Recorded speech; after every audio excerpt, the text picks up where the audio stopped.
நாம் இந்த மண்ணின் மீது ஆசை கொண்டவர்கள் அல்ல. மண்ணின் மீது நமக்கு ஆசை இருந்திருக்குமே ஆனால் எத்தனையோ மண் சம்பந்தப்பட்ட பிரச்சனைகளில் இறங்கி இருப்போம். நாம் மறுமையின் மீது ஆசை கொண்டவன் தான் முஸ்லிம். நம்மை பிறர் தவறாக புரிந்து கொள்கிறார்கள். நாம் அவர்களிடம் எடுத்து வைக்க வேண்டும் நம்முடைய பிரச்சனைகளை. நம் மீது உள்ள களங்கங்களை நீக்கியபடி அல்லாஹ்வுக்கு குரல் கொடுத்து அனைத்து மக்களிடமும் எடுத்து வைத்து ஏற்பவர்களை ஏற்றுக்கொண்டு ஏற்காதவர்களை புறக்கணித்து விட்டு நாம் செல்ல வேண்டியது நம்முடைய கடமை. அதை உங்களில் எத்தனை பேர் செய்திருக்கிறீர்கள் என்பது எனக்கு புரியவில்லை. செய்ய வேண்டும் என்பது என்னுடைய விருப்பம். ஆனால் துன்யா பராக்கிலேயே அதிக காலத்தை கழித்து விடுகிறீர்கள். அல்லாஹ்வுக்காக நீங்கள் என்ன செய்கிறீர்கள் என்பதுதான் நான் உங்களிடம் வைக்கின்ற கேள்வி.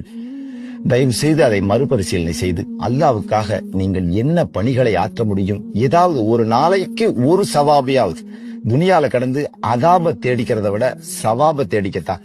சவாப தேடலைனாலும் பரவாயில்ல, அதாப தேடாம இருந்துக்கத்தான். அதுவே போதும்.